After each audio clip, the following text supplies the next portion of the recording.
नमस्कार दोस्तों, स्वागत है आपका इस YouTube channel Sarvan GS classes में। पिछले क्लास में हम लोग चर्चा किए थे उत्तर वैदिक काल के बारे में। उत्तर वैदिक कालीन समाज को हम लोग देख लिए थे, सारे चीजों के बारे में हम लोग चर्चा कर लिए थे। आज हम लोग चर्चा करेंगे वैदिक कालीन अर्थव्यवस्था के बारे में कि वैदिक काल में अर्थव्यवस्था क्या था, वैदिक कालीन अर्थव्यवस्था क्या था। और इसमें आपका उत्तर वैदिक और मतलब कि वैदिक कालीन दोनों जुड़ा हुआ रहेगा। हाँ, उत्तर वैदिक कालीन में जो कुछ परिवर्तन दिखाई देता है वो आपको आगे चर्चा करेंगे। एक चैप्टर और आपका होगा मतलब वैदिक सभ्यता का विज्ञान और प्रौद्योगिकी कि उस समय विज्ञान और प्रौद्योगिकी का क्या विकास हुआ था। इन सब चीजों के बारे में हम लोग चर्चा करें। आज हम लोग देखते हैं वैदिक कालीन मतलब कि अर्थव्यवस्था के बारे में। और आपका इसका इन सारा जो वैदिक काल जब खत्म हो जाएगा तो कल आपको पीडीएफ इसका मिल जाएगा टेलीग्राम ग्रुप में। सबका डिस्क्रिप्शन में लिंक रहता है, आप लोग चल जाइएगा टेलीग्राम, वहां पे जुड़ जाइएगा टेलीग्राम ग्रुप में। सरवन जीएस क्लासेस के नाम से टेलीग्राम ग्रुप है, उसमें आपका पीडीएफ मिलता रहेगा। ज्योग्राफी की जो क्लास चल रही है उसमें भी आपका पीडीएफ, आप प्लेलिस्ट में आप लोग जाइएगा, उसमें ज्योग्राफी की क्लास प्रतिदिन होती है। जिनको ज्योग्राफी दोनों क्लास आप प्रतिदिन करते रहिए, ठीक है, क्योंकि एक क्लास कीजिएगा तो फिर 2-3 घंटा के बाद 4 घंटा आप पढ़ते होंगे हिस्ट्री, फिर 2 घंटा 3 घंटा ज्योग्राफी पढ़िए। दोनों साथ साथ चलेगा, सिलेबस जल्दी कवर होगा आपका, ठीक है। इसीलिए ज्योग्राफी भी साथ साथ लेके चलिए आप लोग। चलिए, रणनीति यही होनी चाहिए। बाकी आप लोग जो मेरा सिलेबस का क्लास नहीं देखे हैं, जो नया देख रहे हैं, वो लोग सिलेबस का भी क्लास देख लें, शुरू से क्लास देखें मेरा। चलिए, तो वैदिक कालीन अर्थव्यवस्था देखिए, हम लोग इससे पहले सिंधु सभ्यता का अर्थव्यवस्था देखे थे, सिंधु सभ्यता। अब देखिए, सिंधु सभ्यता में हम लोग देखे थे कि सिंधु सभ्यता के मतलब जो अर्थव्यवस्था था वो अच्छा ही था, क्योंकि उसमें हम लोग देखे थे ये चीजें कि वहां के लोग वाणिज्य और व्यापार पे निर्भर थे। वहां के लोग वाणिज्य और व्यापार पे निर्भर थे, वहां कहीं कहीं खुशहाल जीवन था, समृद्ध अर्थव्यवस्था था वहां का। और हम लोग देखें कि सिंधु घाटी सभ्यता का पतन जो है माना जो जाता है 1750 बीसी माना जाता है, और वैदिक सभ्यता की शुरुआत जो है 1500 बीसी में हुआ है। इस बीच में जो ये ड्यूरेशन रहा है लगभग 150 वर्षों का, 150 वर्षों का, इसको हम लोग डार्क फेज कहते हैं, डार्क एज कहा जाता है इतिहास में। इसमें ग्रामीण संस्कृति की शुरुआत हुई थी, जो हम लोग देखे थे जौरवे संस्कृति देखे थे महाराष्ट्र में, मध्य प्रदेश में संस्कृति देखे थे, आपका राजस्थान के जो कुछ ग्रामीण संस्कृतियों को दिखाए थे, उस समय उसका उद्भव हो रहा था, जो ताम्रपाषाण काल में हम लोग देखे थे। तो देखिए, इस बीच को डार्क फेज कहा जाता है क्योंकि इस समय की जानकारी हम लोगों को नहीं है। और यहाँ पे अर्थव्यवस्था अच्छा था। जब सिंधु घाटी सभ्यता में हम लोग अर्थव्यवस्था को पढ़ते हैं तो अर्थव्यवस्था के अंतर्गत हम लोग क्या क्या पढ़ेंगे, उन सब चीजों को देखेंगे, ठीक है। तो चलिए इसका अर्थव्यवस्था और इसका आप लोग तुलना भी कर लीजिएगा उसका, कि देखिए उसमें क्या अंतर दिखाई देता है, तो फिर क्वेश्चन लिखने में भी दिक्कत नहीं होगा, ठीक है। ऑब्जेक्टिव तो आपका बन ही जाएगा, ठीक है। आप लोग जो है कि जो आप दरोगा देना चाहते हैं या बीपीएससी देना चाहते हैं या जो भी पीसीएस देना चाहते हैं, आप उसका क्वेश्चन बैंक ले लें और क्वेश्चन बैंक से बना करके देखें कि जो टॉपिक हम पढ़ा रहे हैं उससे जो क्वेश्चन हमसे बन रहा है कि नहीं बन रहा है, जो क्वेश्चन पूछा गया है, ठीक है। तो अर्थव्यवस्था के हम लोग अर्थव्यवस्था को हम लोग कितने भागों में बांटते हैं? 3 भागों में अर्थव्यवस्था जो हमारी चलती है, प्राथमिक क्षेत्र, द्वितीयक क्षेत्र, तृतीयक क्षेत्र न, हम लोग 3 भागों में बांटते हैं, प्राथमिक क्षेत्र, द्वितीयक क्षेत्र, तृतीयक क्षेत्र। और ऐसे तो आधार तो कई सारा है, ठीक है, और भी चतुर्थक भी है, पांचवा क्षेत्र भी, लेकिन उन सब चीजों को हम लोग नहीं लेंगे। मुख्य रूप से जो अर्थव्यवस्था है ना, उसमें से देखिए जो प्राथमिक क्षेत्र है उसके अंतर्गत हम लोग कृषि को रखते हैं। कृषि प्राथमिक क्षेत्र है, डायरेक्ट उपजाते हैं, ठीक है। और कृषि में उपजा हुआ माल तैयार करके जहां पे उससे परिष्कृत करके संशोधित करके जो उपयोग में लाने के लिए बनाया जाता है, जैसे हम लोग गेहूं डायरेक्ट उपजा लेते हैं, उसके बाद उसको उपयोग में लाने के लिए कहा मशीन में लेके जाना पड़ता है हॉलिंग कराने के लिए, उसके बाद उसके चक्की में पिसाई होती है, तो वहां कहाँ होता है, वो उद्योग में होता है। तो दूसरा क्षेत्र होता है हमारा उद्योग, ठीक है, अर्थव्यवस्था के अंतर्गत उद्योग। तीसरा क्षेत्र होता है सेवा क्षेत्र। देखिए, अब हम लोग सिंधु घाटी सभ्यता में ये देखे थे कि सिंधु घाटी सभ्यता में सेवा क्षेत्र का विकास तो हुआ नहीं था, क्योंकि लिपि तो पढ़ी गई नहीं थी। सेवा क्षेत्र में होता है सिनेमा, ऐसी स्थान, सेवा क्षेत्र का मतलब है ऐसा स्थान जहां आपको पैसा के बदले सुख सुविधा प्राप्त हो। जैसे आप सिनेमा घर में जाते हैं, पैसा देते हैं लेकिन सुख सुविधा प्राप्त होता है, आपको बैठा के सिनेमा दिखाता है। होटल, रेस्टोरेंट, ये सब चीजें सेवा क्षेत्र में आता है, जहां आपको सुख सुविधा प्रदान करे, ठीक है। तो देखिए यहाँ सेवा क्षेत्र तो आपका सिंधु घाटी सभ्यता में भी नहीं दिखाई देता है, वैदिक सभ्यता में भी सेवा क्षेत्र का विकास नहीं दिखाई देता है। ठीक है, इसको हम लोग वैदिक सभ्यता में भी इसको हम लोग नहीं पढ़ेंगे। बचा हम लोगों को क्या, कृषि और उद्योग। देखिए अब हम लोग वैदिक कालीन जो अर्थव्यवस्था पढ़ेंगे उसमें कृषि और उद्योग को पढ़ेंगे, दो चीजें। अब हम लोग देखेंगे इसमें क्या उद्योग में क्या उद्योग विकसित किए थे वो लोग आज से, मतलब कि 1500 BC अगर जाते हैं 3500 साल पहले, 3700 साल पहले समथिंग में। अब देखते हैं उस समय उन लोगों ने, पहले तो उन लोगों ने कृषि करना प्रारंभ किया था, पशुपालक थे, कृषि हुए। जैसे ऋग्वैदिक अर्थव्यवस्था को अगर हम देखते हैं, अब देखिए हम लोग देखते हैं ऋग्वैदिक अर्थव्यवस्था। तो देखिए ऋग्वैदिक कालीन समाज कैसा था, आपको बताए थे कि ऋग्वैदिक कालीन समाज जो है दो भागों में बटा हुआ था, एक था आर्य और एक था आपका अनार्य। देखिए अनार्य, और मुख्य रूप से आर्य लोगों ने ऋग्वैदिक काल की शुरुआत किया, इन्होंने ऋग्वेदों को लिखा, उसी में इसका उल्लेख आता है। तो शुरुआती चरण में ये आर्य के साथ ये पशुपालक थे, ये कैसा थे, ये पशुपालक थे। अब जब देखिए ये पशुपालक थे तो धीरे धीरे इन्होंने कृषि को भी अपना व्यवसाय बनाया। अब जब कृषि को उन्होंने अपना व्यवसाय बनाया, इसका प्रमाण भी दिखाई देता है। क्या प्रमाण दिखाई देता है, देखिए जो चतुर्थ मंडल है ऋग्वेद के चतुर्थ मंडल में ये उल्लेख आता है, 24 मंत्रों का उल्लेख आता है। पहले भी चर्चा किए थे, कृषि के लिए 24 मंत्रों का उल्लेख आता है। अब देखिए जब कृषि के लिए मतलब कि 24 मंत्रों का उल्लेख आता है, इससे ये पता चलता है कि कहीं न कहीं जो ये थे आर्य लोग थे, पशुपालक से क्या हो गए, कृषक हो गए। ये कृषक हो गए यानी कि कृषि भी करने लगे, कृषि भी करने लगे। इसका मतलब पशुपालन और कृषि ये जब साथ साथ करने लगते हैं, इसी को हम लोग क्या कहते हैं, मिश्रित कृषि कहते हैं। यानी कि पशु भी पालते हैं और कृषि भी करते हैं, उसी कृषि से संबंधित होता है। इसका मतलब है कि आर्य लोग आगे जो है पशु भी पालते थे और कृषि भी करते थे। और हम लोग ये भी देखे थे पशुपालन में महत्वपूर्ण पशु क्या था, गाय था। गाय का मतलब ऋग्वेद में जो है लगभग 176 बार उल्लेख आया है। ठीक है, और उसके बाद महत्वपूर्ण पशु क्या था, घोड़ा था। ठीक है, घोड़ा था, घोड़ा का उल्लेख समथिंग में 215 बार आया है ऋग्वेद में। ऋग्वेद में इसका उल्लेख, ये दोनों महत्वपूर्ण पशु था। माना जाता है कि गाय और घोड़ा दोनों को विनिमय का माध्यम बनाया गया था, दोनों को। लेकिन इसमें भी अगर आपको इंपॉर्टेंट बोला जाए तो गाय को विनिमय का माध्यम अधिक प्रमाण दिखाई देता है। क्यों दिखाई देता है, इसके लिए कुछ महत्वपूर्ण वर्ड का इस्तेमाल किया गया है जो अभी आपको बता रहे हैं। अब देखिए ऋग्वेद में अब कृषि का प्रमाण ये तो दिखाई देता है कि ये आर्य लोग जो है पशुपालक से कृषक बन गए। इसका प्रमाण कहाँ दिखाई देता है कि चतुर्थ मंडल में 24 मंत्रों में कृषि का उल्लेख आया है। इससे ये पता चलता है कि ये आर्य लोग जो है ऋग्वेद में, ठीक है, ये आर्य लोग ऋग्वेद में अगर ये आर्य लोग कृषि का बात करते हैं, ऋग्वेद आर्यों द्वारा लिखा गया, इसका मतलब ये कृषक भी हो चुके थे, तब तो कृषि का उल्लेख करते हैं, कृषि का जानकार है तब तो कृषि का उल्लेख करते हैं ये लोग। ठीक है, अब देखिए ऋग्वेद में एक वर्ड ये आया है कि अश्विन कुमार ने मनु को हल चलाने के लिए सिखाया। इसका मतलब है ये ऋग्वेद में उल्लेख आता है, ऋग्वेद में ये उल्लेख आता है कि अश्विन कुमार ने मनु को हल चलाने सिखाया। ये ऋग्वेद में उल्लेख आता है। इसका मतलब है कि ये आर्य लोग जो है कृषि करने लगे थे, हल चलाने के लिए सिखाया जाता था। हमारे समाज में अभी ट्रैक्टर आ गया, 10 साल पहले ट्रैक्टर नहीं था। तो हमारे जो दादा परदादा हुआ करते थे, जो आज से 10 साल 20 साल पहले, 10 साल पहले हमारे समाज में हल तो चलता था, 10 साल 15 साल पहले न, 10 साल पहले बहुत अच्छा तरीके से हल दिखाई देता था। अब दिखाई नहीं देता है क्योंकि हम लोग विकसित हो गए हैं, आधुनिक युग में आ गए हैं। ठीक है, और इस आधुनिक युग का जो विपरीत परिणाम है ये भी दिखाई दे रहा है। क्या, चलिए हालांकि वो सब अलग बातें, वो सब चर्चा करने की बातें हैं, ऐसा नहीं कि नहीं है, लेकिन कभी अलग से कि इसका परिणाम क्या है, दुष्परिणाम क्या है। ठीक है, कहीं क्वेश्चन तो बनता है, आपको मतलब सोचने का शक्ति बढ़ता है, इससे सोचने के लिए आपको बताया जाता है, सब अधिकारी बनना है तो। चलिए अब देखें तो ऋग्वेद में ये सब उल्लेख आता है, इसका ये प्रमाण दे रहे हैं कि इससे ये पता चलता है कि कृषि करने लगे थे। और जब कृषि करने लगे थे कहीं कहीं कृषि को ये अपने जीवन का बेहतरीन सोर्स मतलब कि कहीं कहीं कृषि करके ये अपने आप को अच्छा महसूस करते होंगे पशुपालक से।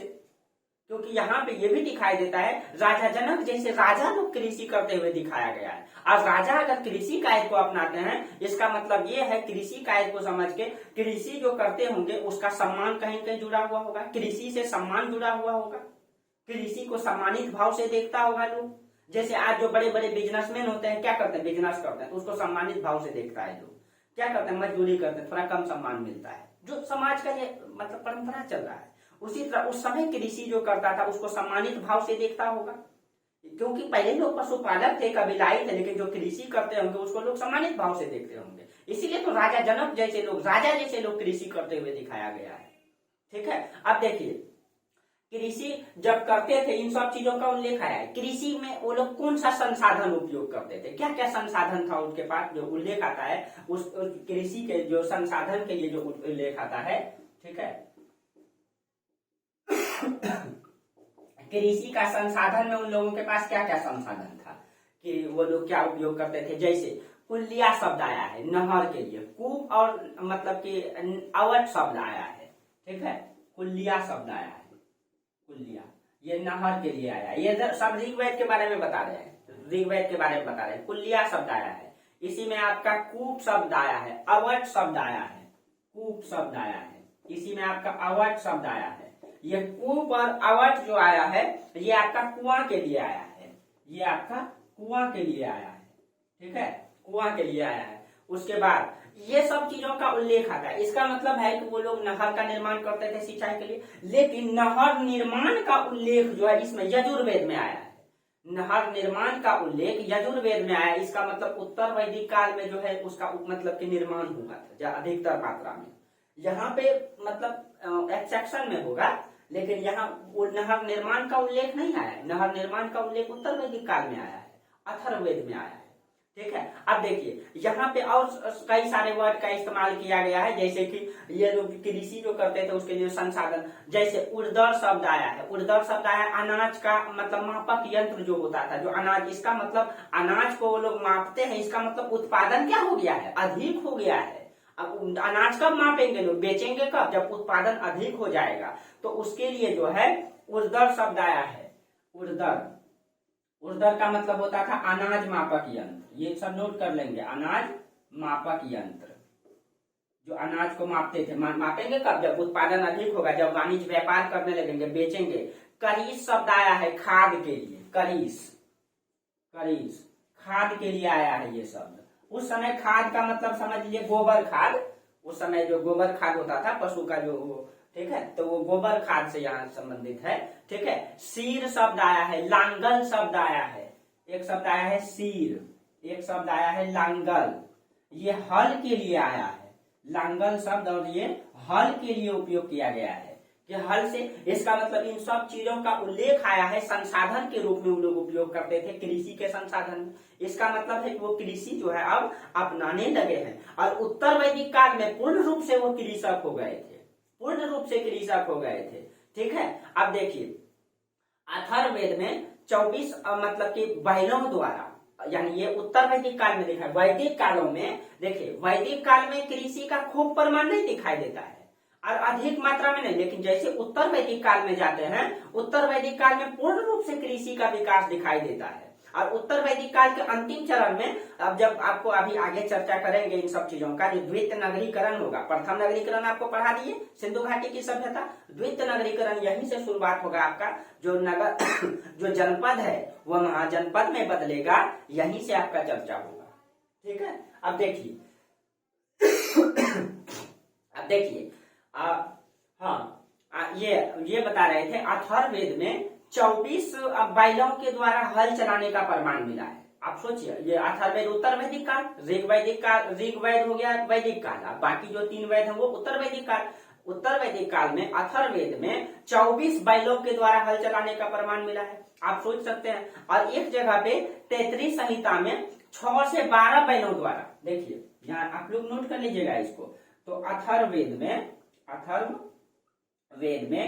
मतलब 24 बैल के द्वारा हल खींचने का प्रमाण मिला है, जबकि तैतृय संहिता में जो है, ठीक है, 6 से 12 बैल के द्वारा जो है हल खींचने का प्रमाण मिला है। इसका मतलब है कहीं न कहीं ये आर्य लोग अब कृषि को मुख्य रूप से अपनाने लगे हैं, मुख्य रूप से अब कृषि करने लगे हैं। और पशु के उस पर आधारित था, पशु से पहले पालते थे, इसीलिए वो लोग पशुपालक भी है। आज भी हमारे समाज का किसान किसे होते हैं, वो पशु भी पालते हैं और खेती भी करते हैं। लेकिन वो अधिक मात्रा में नहीं होता है। अब एक दो गाय रखते हैं सब घर में, पहले ऐसा नहीं, पहले बड़ी मात्रा में पशु भी पालते थे और कृषि भी करते थे, दोनों मतलब था। इसी को हम लोग मिश्रित कृषि करते हैं।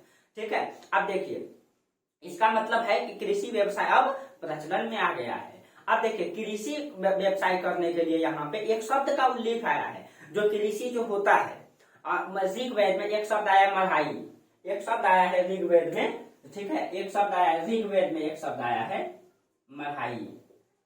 देखिए मढ़ाई का मतलब क्या होता है, कृषि का जो प्रक्रिया होता है, यानी कि कृषि प्रक्रिया से वो लोग परिचित थे। कृषि चक्र जिसको कहते हैं, फसल चक्र जिसको कहते हैं। जैसे कृषि मढ़ाई का मतलब क्या होता है, जैसे कृषि चक्र में क्या होता है, सबसे पहले मतलब कि जुताई होता है। सबसे पहले क्या होता है, जुताई होता है। जुताई के बाद क्या होता है, बुआई होता है। बुआई होता है। बुआई के बाद क्या होता है, सिंचाई होता है। सिंचाई होता है। सिंचाई के बाद क्या होता है, कटाई होता है। कटाई के बाद थ्रेसिंग, उसको मढ़ाई कहते हैं, मढ़ाई होता है। ये कृषि चक्र है, इसको फसल चक्र कहते हैं। ठीक है, कृषि चक्र यानी कृषि का वो मतलब प्रक्रिया से कहीं न कहीं जो है मतलब परिचित थे, तब तो इन सब चीजों का उल्लेख आया है। यानी कृषि का पूर्ण रूप से विकास दिखाई दे रहा है। ये प्राथमिक क्षेत्रों में कृषि का पूर्ण रूप से विकास दिखाई दिया है। इसमें सिर्फ एक शब्द का उल्लेख आया है फसल चक्र के लिए, बस यही मढ़ाई। और इससे ये पता चलता है कि वो कहीं कहीं कृषि प्रक्रिया से क्या थे, परिचित थे। कृषि प्रक्रिया उत्तर वैदिक काल में इन सब का मतलब पूर्ण रूप से प्रमाण दिखाई देता है उत्तर वैदिक काल में। ठीक है, अब देखिए लेकिन उत्तर वैदिक काल में जो मतलब कि उत्तर वैदिक काल के जो ग्रंथ हैं, शतपथ ब्राह्मण ग्रंथ, ठीक है, वाजसनेयी और मतलब वाजसनेयी संहिता है, और एक है आपका बृहदारण्यक संहिता। इसमें जो है इस ग्रंथ में पूरे फसल चक्र का उल्लेख आया है। देखिए यहाँ मेरा कहने का मतलब है कि वैदिक काल में सिर्फ एक शब्द आया है, एक शब्द आया है मढ़ाई। ठीक है, लेकिन उत्तर वैदिक काल के जो ग्रंथ हैं, तैत्तिरीय संहिता रहे या फिर शतपथ ब्राह्मण ग्रंथ रहे, इन सब चीजों में इन पूरे फसल चक्र का उल्लेख आया है, पूरे फसल चक्र का उल्लेख आया है। ठीक है, ये देखिए ये सब कॉन्सेप्ट है, आपको ध्यान में रखना है। सवाल आपसे पूछा जाएगा, डायरेक्ट इंटरव्यू में कोई पूछ दे या कोई पूछ दे आपसे कि ये क्या प्रक्रिया, इसका विकास को आप बताएंगे कि वैदिक काल में कृषि का विकास होने लगे था। पहले वो पशुपालक थे, कबीलाई समाज के थे, कृषि में ज्यादा निर्भर नहीं थे, लेकिन धीरे धीरे वो कृषि कार्य को अपनाया और उत्तर वैदिक काल में पूर्ण रूप से कृषि का प्रमाण दिखाई देता है। ठीक है, अब चलिए यानी कि मतलब यानी वैदिक काल में कृषि की शुरुआत हुआ और उत्तर वैदिक काल में पूरी तरीके से लोग जो है क्या हो गए, कृषि से परिचित हो गए। इसका ये दिखाता है, ये दर्शाता है ये प्रक्रिया न। आज देखिए जैसे शुरुआती चरण में हमारे समाज में अभी मोबाइल नहीं था न, मतलब 5 साल पहले अच्छा से मोबाइल नहीं था, था लेकिन बहुत कम था। जब जियो आया तो सबके पास मोबाइल हो गया, और ये लॉकडाउन जब आया, जब सब घर में फंस गए, तब जो है कि अब जो सोशल मीडिया है, सब कोई सोशल मीडिया से जुड़ गया। 2 साल पहले लॉकडाउन से पहले लोग सोशल मीडिया से सही से नहीं जुड़े हुए थे, लेकिन जब वो घर में बैठ गए, उनके पास कोई काम नहीं था, वो सोशल मीडिया से जुड़ गए। आज सोशल मीडिया को सब कोई इनकम का सोर्स बना लिया है, अपना ना इनकम का सोर्स बना लिया है। अब जो है आप बैठे पढ़ाई करते हैं, बहुत सारे अच्छा मतलब कि सोशल मीडिया में अब इतना मतलब कोचिंग क्लासेस खुल गई है, तो हर चीज आपको मिल जाता है। क्यों, ये शुरुआती चरण में था क्या, था लेकिन मतलब बहुत कम था। लेकिन धीरे धीरे देखिए 2022 के बाद, लॉकडाउन के बाद देखिए क्या स्थिति हो गया। ठीक है, वही चीज है। तो आप मतलब विकास की क्रम वाइज क्रम कोई भी विकास को होता है। ठीक है, अब देखिए ऋग्वेद में एक शब्द आया है स्थवी। स्थवी का मतलब होता है अन्नागार। ठीक है, एक ऋग्वेद में एक शब्द आया है स्थवी। स्थवी का मतलब होता है अन्नागार। और अन्नागार के बारे में आपको बता चुके हैं कि जिसमें अन्न को मतलब कि संचित रखा जाए ना, अन्न को जमा किया जाए। अब अन्नागार का निर्माण कोई कब करेगा, जब अधिक मात्रा में उत्पादन होगा, तब तो मतलब कि अनाज को संचित रखा जाएगा। तो इसका मतलब है कहीं कहीं अब अनाज उत्पादन अधिक होने लगा है। ठीक है, यानी लोग अब अनाज का संचय करने लगा है। ठीक है, और उत्तर वैदिक काल में तो पूरी तरह उत्पादन से जुड़ गए थे लोग, पूरी तरीके से जुड़ गए थे। अब देखेंगे यही उत्तर वैदिक काल में हम बार बार क्यों कर रहे हैं, आगे आपको बताएंगे कि अभी तक लोग सही से लोहा से परिचित नहीं थे। उत्तर वैदिक काल के 1000 बीसी के बाद सामान्यतः माना जाता है 600 बीसी में पूर्ण रूप से लोहा का विकास दिखाई देता है। 600 बीसी में जब लोहा का आविष्कार होगा। अभी तक जो है कृषि जो होता था वो लकड़ी का हल से होता था, और लकड़ी का जो हल है वो अधिक गहरा तक जुताई नहीं कर पाता था। लेकिन उत्तर वैदिक काल में ये दिखाई देता है 600 बीसी के आसपास 600 बीसी के आसपास ये दिखाई देता है कि जब लोहा का आविष्कार हो जाएगा तो हल का जो वो फार्म होता है वो लोहा का बन जाएगा, जुताई अधिक गहराई से होने लगेगा। जब गहराई से जुताई होने लगेगा तो उत्पादन और बढ़ जाएगा, और जब उत्पादन बढ़ जाएगा तो वही द्वितीय नगरीकरण को जन्म देगा। कैसे? उत्पादन और अधिशेष में बदल जाएगा, वाणिज्य व्यापार और बड़ी मात्रा में होने लगेगा, और इससे क्या हो जाएगा, उत्पादन जब अधिशेष होगा तो वही द्वितीय नगरीकरण को जन्म देगा, जो आपका 600 बीसी में वही द्वितीय नगरीकरण बताने वाले हैं आपको। वही 600 बीसी में द्वितीय नगरीकरण आपका आने वाला है। देखिए, तो ये उत्तर वैदिक काल में एक बड़ा परिवर्तन सा दिखाई देता है। उत्तर वैदिक काल में एक बड़ा परिवर्तन दिखाई देता है, जो अभी इसका हम उल्लेख करते हैं। ठीक है, अब देखिए ये जो आपका देखिए कुछ शब्द जो आया है, जैसे अनाज के लिए ऋग्वेद में कई सारा उल्लेख आया है। एक शब्द है यव, यव का मतलब होता है जौ, जौ का उल्लेख, यानी कि जौ से वो लोग परिचित। चावल के लिए व्रीहि शब्द का उल्लेख आया है, यानी चावल मतलब जो, और उत्तर वैदिक काल में यहाँ पे तो कम दिखाई देता है वैदिक काल में, ठीक है, चावल के लिए। लेकिन उत्तर वैदिक काल में गेहूं, चावल, मूंग, उड़द और दाल का कई सारा प्रकार का प्रमाण दिखाई देता है, अलग अलग प्रकार का।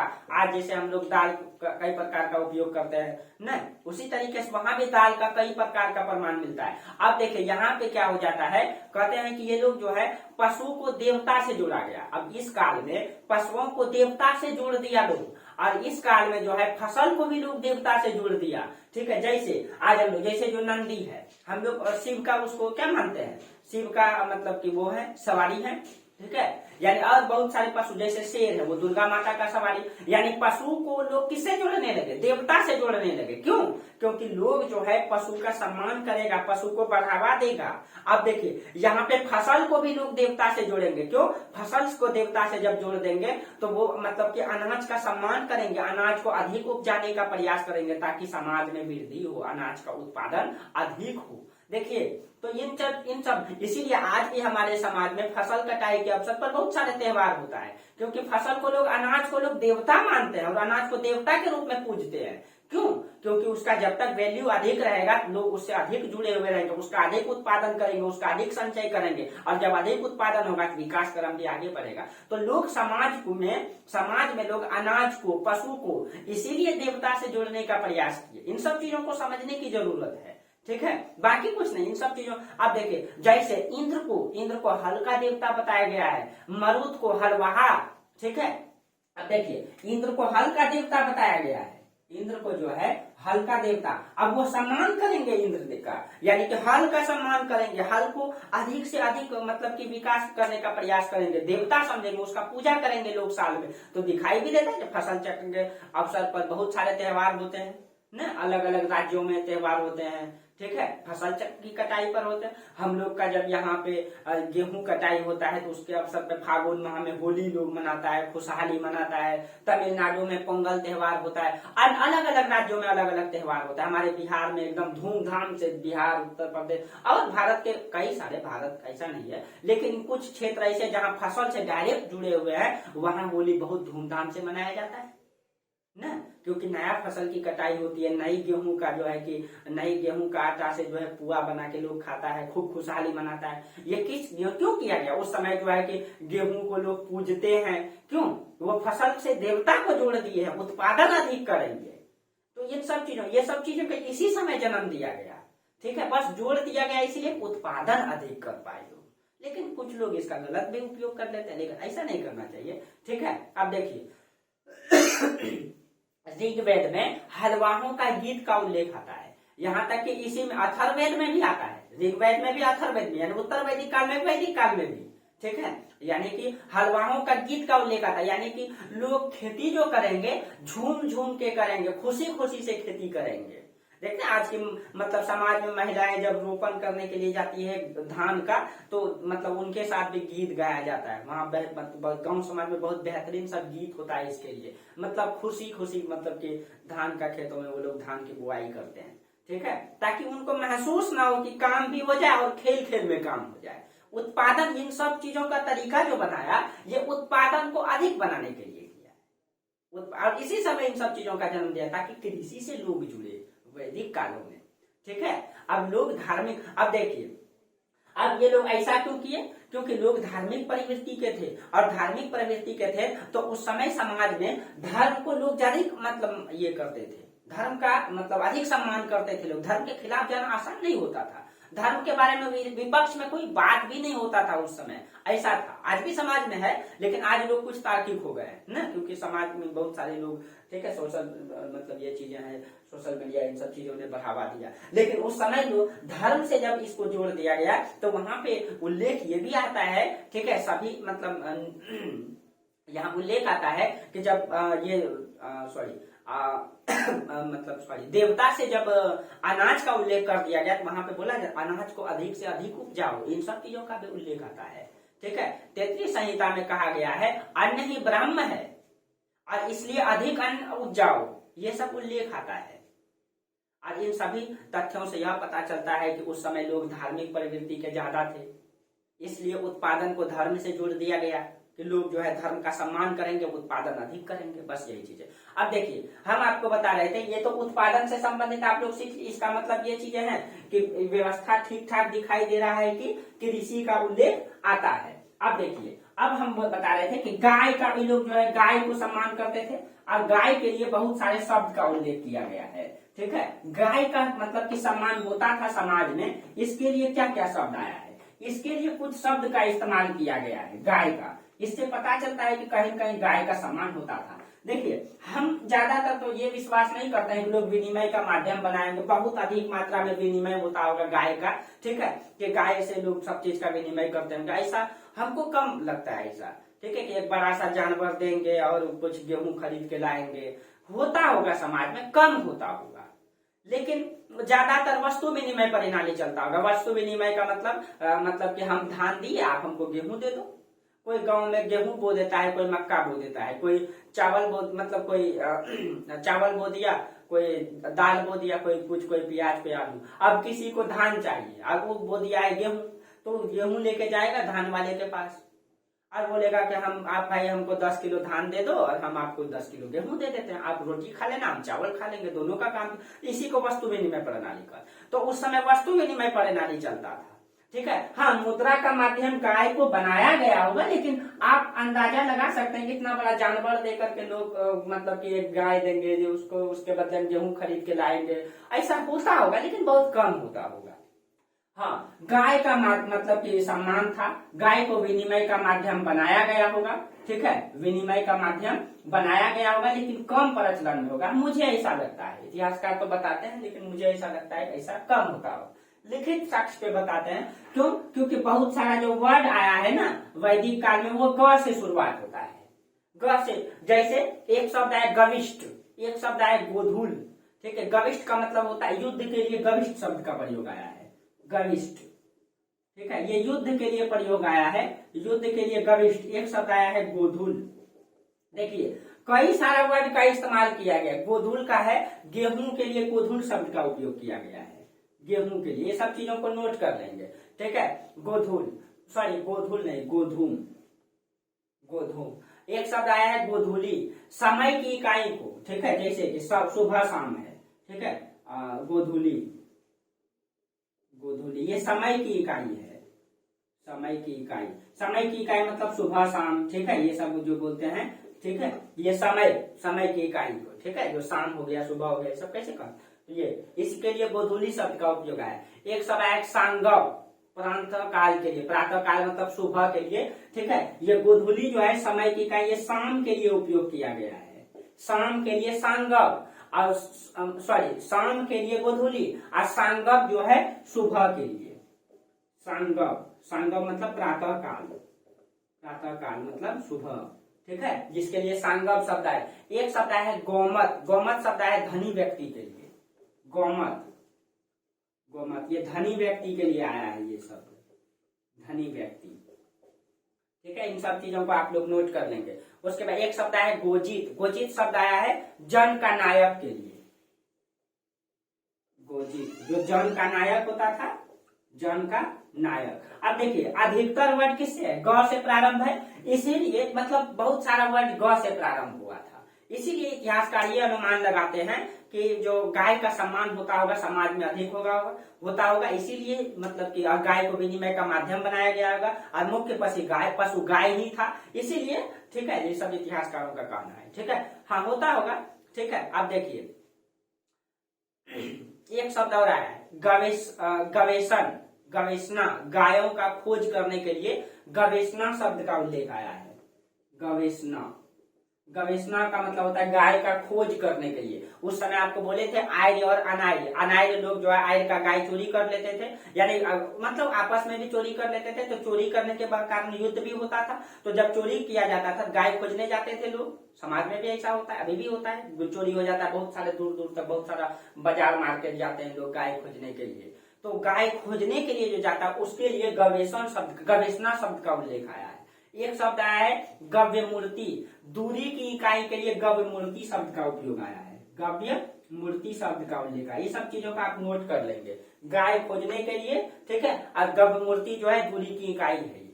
ठीक है, अब देखिए ऋग्वेद में गाय का उल्लेख जो है, ऋग्वेद में गाय का उल्लेख अभी चर्चा कर दिए हैं। ठीक है, कितना बार आया है, 176 बार, और घोड़ा का उल्लेख आया है आपका 215 बार आया है। ठीक है, इन सब चीजों को नोट करना है। इससे ये पता चलता है कहीं कहीं गाय का जो महत्व होगा समाज में अधिक होगा, समाज में अधिक होगा। अब देखिए लोग जो है कृषि करते थे, कृषि में यानी कि आपको एक ही बात मतलब सार अगर इसको आप बताएं आपको, इसका मतलब कृषि में लोग क्या करते थे, कृषि में मतलब कि जौ उपजाते थे, मतलब चावल उपजाते थे, दाल उपजाते थे। ठीक है, दाल में उड़द मूंग इन सब चीजों को उपजाते थे। ठीक है, जौ उपजाते थे, गेहूं उपजाते थे, चावल उपजाते थे, इन सब चीजों को उपजाते थे। और कृषि का विकास धीरे धीरे हुआ। ऋग वैदिक काल में लोग कृषि करते थे लेकिन कम करते थे, पशु पालते थे। ऋग वैदिक काल के बाद धीरे धीरे उत्तर वैदिक काल में लोग कृषि से पूर्ण रूप से परिचित हो गए न, और इस तरीके से कृषि का विकास दिखाई देता है। तो जो प्राथमिक क्षेत्र है कृषि, कृषि का विकास के लिए बहुत सारा तथ्यों का हम उल्लेख किए। अब देखिए अब हम लोग का दूसरा क्षेत्र है उद्योग। अब उद्योग का हम लोग चर्चा करते हैं, उस समय क्या क्या उद्योग प्रचलन में था, क्या हम लोग करते थे। देखिए उस समय क्या क्या उद्योग प्रचलन में थे, अब हम लोग उद्योग का चर्चा करते हैं जो द्वितीय क्षेत्र के अंतर्गत आता है आपका। देखिए एक एक टॉपिक को आप लोगों को अच्छी तरीके से पढ़ लेना है ताकि कहीं भी दिक्कत ना हो। ठीक है, देखिए एक एक टॉपिक को चर्चा कर लेंगे, कहीं की दिक्कत नहीं होना चाहिए। अब उद्योग, अब उस समय उद्योग जो है, उद्योग मतलब किस रूप में उद्योग करते होंगे, बड़े बड़े उद्योग तो नहीं होंगे, छोटे छोटे उद्योग होंगे। ठीक है, एक शब्द आया है अयस, अयस शब्द आया है ऋग्वेद में, इसका अर्थ लगाया गया है कि अयस शब्द। ठीक है, उद्योग में हम लोग पढ़ेंगे। ठीक है, ऋग्वैदिक काल में एक शब्द आया है अयस। ठीक है, इसका अर्थ निकाला है कि ये अयस शब्द जो है ना तांबे के लिए किए थे, तांबे के लिए, तांबे के लिए जो है अयस शब्द का इस्तेमाल किया गया। लेकिन उत्तर वैदिक काल में एक शब्द आया है कृष्ण अयस, अयस उत्तर वैदिक, ये अयस शब्द आया है ऋग्वैदिक काल में, ऋग्वैदिक काल में आया है। ठीक है, उत्तर वैदिक काल में जो है, उत्तर वैदिक काल में एक शब्द आया है कृष्ण अयस, कृष्ण अयस। अब देखिए यहाँ पे अयस शब्द का मतलब तांबे से बताया गया है, और यहाँ पे अयस शब्द का मतलब जो है लोहा से निकाला गया है। अब देखिए यहाँ पे कृष्ण अयस का मतलब लोहा बताया गया है। हाँ, यहाँ बड़ी मात्रा में लोग लोहा का इस्तेमाल नहीं करते थे। देखिए अभी तक हम लोग ये मानते थे कि भारत में जो लोग है, भारत में लोग 600 बीसी के आसपास में अधिक मात्रा में लोहे का उपयोग किए, 1000 बीसी के बाद ही लोहे का उपयोग किए। 1000 बीसी से पहले लोग लोहे से परिचित नहीं थे। और दुनिया में सबसे पहले एशिया माइनर तुर्की में जो है, तुर्की में वहां पे हल के रूप में लोहा का प्रमाण दिखाई देता है जो 1400 बीसी पुराना है। अभी तक दुनिया में सबसे पुराना लोहा का उपयोग जो है एशिया तुर्की में इसका प्रमाण दिखाई देता है। लेकिन जब नया रिसर्च जो आया है भारत में, इलाहाबाद में बहुत सारा स्थल मिला है, जैसे वहां पे जैसे नो है, मांडी है, अतरंजी खेरा है, भगवानपुरा, झुंसी। ठीक है, इन सब क्षेत्रों में जो उल्लेख आया है, जो नया रिसर्च किया गया है, ठीक है, वहां से ये पता लगा अनुमान है कि भारत में लोग 1500 बीसी पहले जो है 1500 बीसी पहले जो है लोहे से परिचित थे। अब देखिए, समय के साथ इतिहास में रिसर्च होते जाएगा और परिवर्तन होते जाएगा, तो आप लोग पढ़ाई में भी परिवर्तन करते रहिए। नहीं कि सिर्फ पुरानी बुकें जो है वो हमारी बेसिक चीज है, वो मूल है, लेकिन जो नया नया चीजें आती जा रही उन सब चीजों को भी आप अपना नोट करेंगे, ठीक है, क्योंकि अब जो क्वेश्चन पूछा जाएगा नया चीजों को जोड़ करके तथ्यों से पूछा जाएगा, ठीक है। तो यहाँ पे लोग लोहा से परिचित हैं, लेकिन अधिक मात्रा में उत्तर वैदिक काल में लोहा का उपयोग होता है। आप देखेंगे, अब जैसे लोहा का उपयोग आएगा, लोहा का हल, फाल, कुदाल सब चीजें बनने लगेगी, औजार बन जाएगा, और जब औजार बन जाएगा अब कृषि बड़े पैमाने पर होने लगेगा। अब कृषि बड़े पैमाने पर होगा तब तो मतलब देश का विकास स्वाभाविक होगा, ठीक है। तो इसके बाद वाला टॉपिक में आपको इन सब चीजों को चर्चा करेंगे, द्वितीय नगरीकरण जिसको हम कहते हैं, ठीक है। लेकिन इससे पहले हम लोग यहाँ चर्चा कर लें, ठीक है। आप देखिए यहाँ पे जो है जो लोहा का परमाणु दिखाई देता है, ठीक है, लोहा का परमाणु जो दिखाई देता है वो जो स्थल है आपका नो है, मंडी है, अतरंजी खेड़ा है, इन सब चीजों को आप लोग नोट डाउन कर लेंगे। अतरंजी खेड़ा है, भगवानपुरा है, झुंसी है, ठीक है, मल्हार है, ये सब क्षेत्र जहां से लोहा का परमाणु पाया गया, जो हम बोले, फिर से आप लोग नोट कर लीजिएगा अच्छा से, ठीक है। अब देखिए ऋग्वेद में एक शब्द है निष्क, ऋग्वेद में एक शब्द आया है निष्क, निष्क। अभी ये हम क्यों चर्चा कर रहे हैं, निष्क, निष्क शब्द जो है ना कहा जाता है सोना के लिए आया है, सोना के लिए, ये देखिए इसका, और निष्क शब्द सोना के लिए आया है। अब इसका मतलब है कि सोना का उद्योग होता होगा या नहीं, ठीक है, इसका तो प्रमाण पूर्ण रूप से नहीं दिखाई देता है, लेकिन इसको जो है गलाने का ज्ञान लोगों को था, क्योंकि निष्क जो है ये गले का हार होता था। अब देखिए जब गले का हार लोग बना रहे हैं, इसका मतलब गलाने का प्रमाण दिख रहा है, तो जब गलाने का प्रमाण दिख रहा है इसका मतलब गलाने का भट्टी रहा होगा, और जब भट्टी होगा तो उस मतलब धातु को गला करके लोग बहुत प्रकार का धातु बनाएगा, वो उद्योग में बनेगा, इसका मतलब है उद्योग का विकास किया था लोगों ने।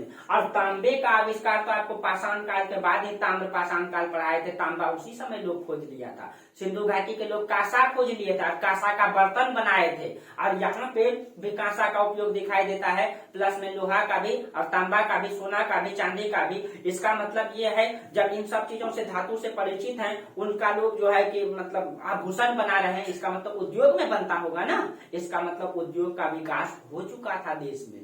लोहा गलाने से, धातु यानी धातु गलाने से वो परिचित थे, हर सोना चांदी ये सब धातु गलाने से वो परिचित थे, इसीलिए तो उद्योग का प्रमाण दिखाई देता है, ये इसीलिए हम उद्योग में इन सब चीज ये सब प्रमाण दिखाई देता है, ठीक है।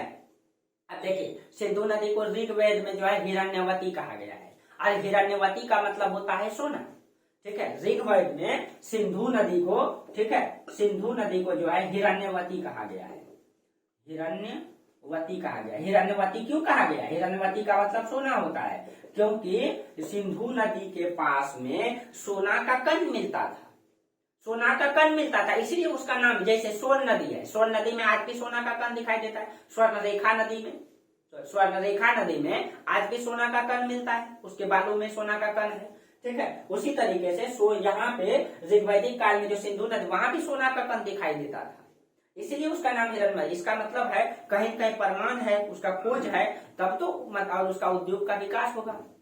यजुर्वेद में चांदी को रजत कहा गया है, यजुर्वेद में चांदी को रजत कहा गया है, ठीक है। अब देखिए, अब जो उद्योग था ये तो आपका मतलब धातु से संबंधित उद्योग था, ठीक है, ये सब शब्द आया है और इससे ये अनुमान लगता है कि उद्योग का विकास था, ठीक है, ठीक है। अब देखिए, लेकिन जो अच्छा मतलब विकसित मात्रा में उद्योग था वो था आपका वस्त्र उद्योग, जो वस्त्र उद्योग है, ठीक है, वो भारत का तो प्राचीन मतलब रहा है, ठीक है, वस्त्र उद्योग, ठीक है। अब देखिए, और यही वस्त्र तो अंग्रेजों को यहाँ आकर्षित किया, यही वस्त्र था ना जो अंग्रेजों को आकर्षित किया, इसके लिए हिंदुस्तान 200 साल गुलाम रहा, 190 साल, ठीक है। यही तो यहाँ का जो मखमल का कपड़ा होता है, यहाँ रेशम की कपड़ा हुआ करता था, और जो चीजें अंग्रेजों को भावुक हो गया था, ठीक है। एक इतिहासकार हैं शायद जस्टिन है, शायद उन्होंने लिखा है, एग्जैक्ट नहीं है लेकिन मैं बता, उन्होंने लिखा है, एक इतिहासकार है, उन्होंने लिखा है कि यूरोप की महिलाएं अगर रुमाल भी इस्तेमाल करती है वो मखमल की होती है, यूरोप की महिलाएं भारत की मखमल की जो है कि मतलब दास हो चुका है, और मतलब कि इस तरह अय्याशी में लीन हो गई है कि अगर रुमाल भी उपयोग करते हैं तो वो मखमल के, भारत से आए मखमल से। और ये मतलब जो मखमल का जो रुमाल होता था बहुत कॉस्टली होता था, और यूरोप के लोग रुमाल तक उपयोग करते थे वो मखमल के, और वो भारत के चाहता। और इससे उस समय भारत का जो व्यापार होता था वो भारत की ओर भुगतान संतुलन झुका हुआ था, भारत का अधिक लाभ था। और उसी चीजों को अंग्रेज को आकर्षित किया और अंग्रेज भारत को गुलाम बनाए धीरे धीरे। ठीक है, तो वस्त्र उद्योग प्राचीन काल से दिखाई देता है भारत में। वस्त्र उद्योग में जो फेमस था उसमें से था आपका, ठीक है, फेमस में था वस्त्र उद्योग में जो सन से होता है, सन आप लोग समझते होंगे, पटसन जिसको कहते हैं, पटवा, पटसन से सन निकाला जाता है, सन का कपड़ा बनाया जाता था। सन के साथ जो है ऊन का कपड़ा बनता था, हिरण के चमड़े का, रेशम का वस्त्र बनता था।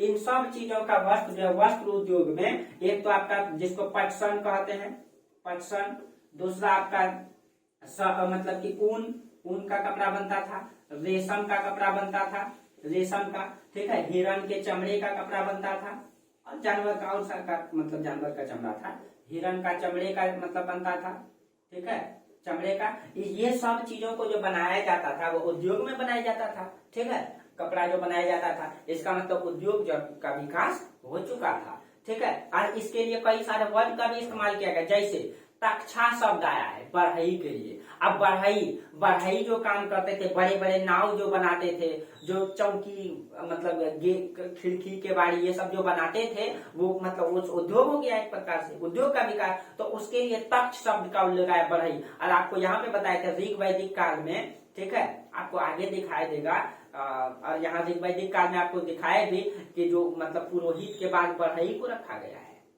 रथकार के बाद, सॉरी, रथकार के बाद पहले पुरोहित, फिर रथकार, फिर बढ़ई, क्योंकि बढ़ई का सम्मान ऊपर रखा गया है। क्यों? क्योंकि रथ को बनाने का काम कौन करते हैं? बढ़ई करते हैं। तो यहाँ पे बढ़ई के लिए तख्त मतलब कि ये तख्त शब्द का उपयोग आया है। उसके बाद प्लव शब्द का उपयोग आया नाव के लिए, ये सब नोट कर लीजिएगा। तख्त शब्द का उल्लेख आया है बढ़ई के लिए, ठीक है। प्लव शब्द का उपयोग आया है नाव के लिए, ठीक है।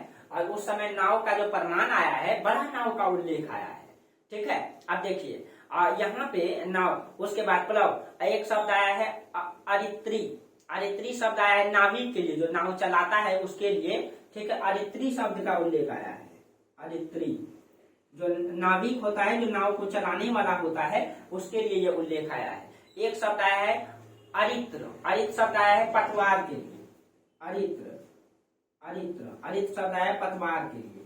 देखिए पतवार आप लोग समझते हो ना, नाव में जो लगाया जाता है, ठीक है। अब देखिए यहाँ पे एक शब्द आया है चतुर शब्द आया है, चतुर शब्द आया है, समुद्र शब्द का उल्लेख आता है यहाँ पे।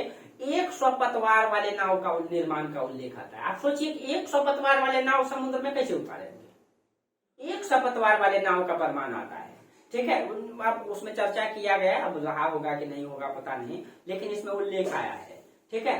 अश्विन कुमार के द्वारा जो है किसी को दान में भी दिया गया था, उसका भी उल्लेख आता है, 100 पतवार वाले नाव, ठीक है। यानी कि नाव का निर्माण होता होगा, इसका मतलब उद्योग का विकास था। इसका मतलब है कि लोग जो है समुद्र से परिचित थे, समुद्र से परिचित थे, बड़ी मात्रा में परिचित थे, और राष्ट्र व्यापार भी करते थे। और हो सकता है अंतर्राष्ट्रीय व्यापार से तो परिचित नहीं थे, लेकिन राष्ट्र व्यापार जो होता था वो समुद्री माध्यम को अधिक ये लोग बनाता होगा। वस्तु विनिमय प्रणाली था समाज में, और जो मतलब वाणिज्य व्यापार करते थे वो मतलब कि जो परिवहन का माध्यम रहा होगा वो जल परिवहन का माध्यम का अधिक उपयोग करता होगा, नाव का उपयोग करता। उस समय नाव में जो है वो उस तरीके से उसको क्या कहता है, पाल लगा दिया जाता है, और उसके हवा के माध्यम से जिधर हवा चलती थी उधर से चलता था। और दूसरा एक खींचने वाला मतलब होता है, उस तरीके से भी नाव चलता था, ठीक है। तो उस समय बड़ी बड़ी नाव का निर्माण होता था। आप सोच सकते हैं 100 पतवार वाले नाव का प्रमाण आया है, इसका मतलब बड़ी बड़ी नाव का प्रमाण आया है, बड़ी बड़ी नाव का प्रमाण आया है। इससे ये पता चलता है कि जो उद्योग था वो बहुत ही विकसित अवस्था में था, ठीक है, विकसित अवस्था में था। और कई सारे शब्द आए हैं, ठीक है, और कई सारे शब्द आए हैं, इसको भी हम लोग देख लेते हैं। जैसे वेकनाट शब्द आया है, वेकनाट शब्द आया है सूदखोर के लिए। अब देखिए, ठीक है, अब कुछ वर्ड आप लोग लिख लीजिए, जैसे वेकनाट, वेकनाट सूदखोर के लिए, सूदखोर यानी कि जो व्यापार होता है उसमें ब्याज पे मतलब ऋण पे जो लगाया जाता है। एक शब्द है पनी, सूद पर धन लेने वाले के लिए पनी शब्द आया है, पनी, जो सूद पर धन लेता था उसके लिए पनी आया है, सूद पर जो धन लेता है, ठीक है, उसके लिए पनी शब्द का इस्तेमाल किया गया। एक शब्द आया है वाजसनेयी संहिता में, एक शब्द आया है, शिल्प और शिल्पकारों की सूची दी गई है उसमें, ठीक है। वाजसनेयी संहिता, ये उत्तर वैदिक काल की संहिता है, वाजसनेयी संहिता, ठीक है, नेयी संहिता। इसमें कई सारा वर्ड का उल्लेख आया है, इसको मिटा देते हैं, ठीक है। इसमें जो है कई सारा शब्द का उल्लेख आया है। इसमें जो है श्रेणी शब्द का उल्लेख आया है व्यापारियों का संगठन के लिए, श्रेष्ठी शब्द का उपयोग आया है श्रेणी का मुखिया के लिए, ठीक है। अब देखिए इसमें श्रेणी शब्द का उल्लेख आया है, इसमें श्रेष्ठी शब्द का उल्लेख आया है, श्रेष्ठी। श्रेणी का मतलब होता है व्यापारियों का संगठन, व्यापारियों का संगठन, व्यापारियों का संगठन के लिए श्रेणी शब्द। और श्रेष्ठी जो है श्रेणी का जो प्रमुख होता था, श्रेणी का प्रमुख, यानी कि ये जो व्यापारी का संगठन होता है इसका प्रमुख जो होता था उसके लिए श्रेष्ठी शब्द का इस्तेमाल किया गया है। इसका मतलब है कि व्यापार बड़ी मात्रा में होता होगा, बड़ी मात्रा में होता होगा, और बड़े ऋण का प्रमाण मिलता है, ऋण देने वाले का प्रमाण मिलता है। इसका मतलब व्यापार वाणिज्य में ऋण लेना देना तो स्वाभाविक होता है ना, बड़ी मात्रा में ऋण मतलब कि होता है, नहीं तो उससे व्यापार चलेगा नहीं। लोहे का कार्य करने वाले के लिए इस्मार्ट शब्द का प्रयोग है, जो लोहा का काम करेगा, जो लोहार होता था उसके लिए इस्मार्ट शब्द का प्रयोग आया है, ठीक है, इस्मार्ट। इसको जो लोहा का काम करता था अर्थात लोहार के लिए स्मार्ट शब्द का प्रयोग आया है, ठीक है। एक शब्द आया है इसूकार, बाण बनाने के लिए, बनाने वाला जो होता है उसके लिए इसूकार शब्द का प्रयोग आया है, इसूकार। जो बाण मतलब वो जो तीर धनुष जो बनाने वाला होता है वो उसको इसके लिए आया है। एक शब्द आया है जयाकार, धनुष की डोरी बनाने वाला जो होता है उसके लिए जयाकार शब्द का उपयोग किया गया है, जयाकार। जो धनुष की डोरी बनाता है उसके लिए इन सब चीजों का उल्लेख आया। अब देखिए इसका मतलब ये सब चीज उद्योग का जो विकास है दिखाई देता है, लोहा बनाने वाला है, नाव बनाने वाला है, ठीक है, वस्त्र बनाने वाला है, बढ़ई है, यानी इन सब चीजों का जो मतलब उद्योग है कहीं कहीं धीरे धीरे विकास दिखाई दे रहा है। और उत्तर वैदिक काल में इसका विकास बड़ी मात्रा में आपको दिखाई देगा। यहाँ पे जो मतलब कि विज्ञान और प्रौद्योगिकी का विकास हुआ है मतलब ऋग्वैदिक काल में और उत्तर वैदिक काल में, उन सब चीजों को अगले क्लास में हम चर्चा करेंगे आप लोगों को एकदम डिटेल से, ठीक है। ये आपका पूरा था, ठीक है, कृषि वैदिक काल और उत्तर वैदिक काल के तुलनात्मक में कृषि भी हम लोग देखे। कृषि के लिए बहुत सारा शब्द आया है, उद्योग के लिए बहुत सारा शब्द आया है। इससे ये पता चलता है कृषि और उद्योग से लोग परिचित हो गए थे और धीरे धीरे वो विकास बढ़ा रहा था। उत्तर वैदिक काल में बड़ी बड़ी नावों का उपयोग, हल जो है लोहा का बनेगा, फाल कुदाल बहुत सारा। अब देखेंगे जैसे कृषि उत्पादन में बढ़ोतरी होगी, ठीक है, अधिशेष उत्पादन होगा, लोग बाजार की ओर जाएंगे और बाजार में जाएंगे। अब चावल अधिक उत्पादन होने लगेगा, चावल अधिक उत्पादन होगा, उत्पादन अधिशेष होगा, जनसंख्या भी बढ़ेगा। इन सब चीजों का चर्चा करेंगे, कैसे जनसंख्या बढ़ेगा, चावल कैसे जनसंख्या को बढ़ा देगा। और चावल बढ़ेगा, जनसंख्या बढ़ेगा, मतलब श्रम शक्ति मजबूत होगा तो मतलब बाजारीकरण की ओर जाएगा, नगरीकरण की ओर जाएगा। द्वितीय नगरीकरण 600 BC में दिखाई देता है आपका। और वही द्वितीय नगरीकरण में हम लोग पढ़ते हैं ना, मतलब कि महाजनपद के बारे में, मगध, अवंती, उज्जैन, मतलब गंधार, अंग, इस तरह से 16 महाजनपद। उसमें आपका मगध साम्राज्य, हर्यक वंश, नाग वंश, नंद वंश, मौर्य वंश। अब देखिए हम लोग, अब समझ में आ रहा होगा आप लोगों को हम लोग कहाँ जा रहे हैं। ये अब धीरे धीरे इनको हम लोग पढ़ना स्टार्ट करेंगे। चलिए आज हम लोगों का यही रहने दीजिए, अगले क्लास में विज्ञान और प्रौद्योगिकी पढ़ाएंगे कि उस समय विज्ञान और प्रौद्योगिकी का क्या विकास था भारत में, ठीक है। लोग कहते हैं कि इतिहास को जो है, इतिहास को आप अगर अच्छी तरीके से पढ़ेंगे, उसको समझेंगे, इतिहास हमें बहुत चीजें सिखाती है। इतिहास हमें आने वाले भविष्य का रास्ता दिखाती है कि हमको आने वाले समय में क्या चुनना चाहिए, क्या नहीं चुनना चाहिए। इतिहास जो है कि मतलब एक प्रकार से कई सारे इतिहासकार ने इतिहास कई सारे बातों की चर्चा की है। इतिहास हमारा दवाखाना के रूप में उपयोग, एक बीमार व्यक्ति का दवाखाना है, चिकित्सालय है। वो इतिहास से हम मतलब कि अतीत को जान करके हम वर्तमान को, भविष्य को सुधार सकते हैं, इन सब चीजों का। तो इतिहास को अगर आप अच्छी तरीके से पढ़ेंगे, सिस्टमैटिक पढ़ेंगे, रटेंगे नहीं, ठीक है, तो कहीं कहीं आपको आपका जीवन बेहतर बनते जाएगा। चलिए तो आज हम लोग यही तक चर्चा करेंगे, ठीक है। और आप लोगों को PDF मिल जाएगा, ठीक है, पूरा वैदिक काल का। तब तक के लिए आप लोगों को धन्यवाद।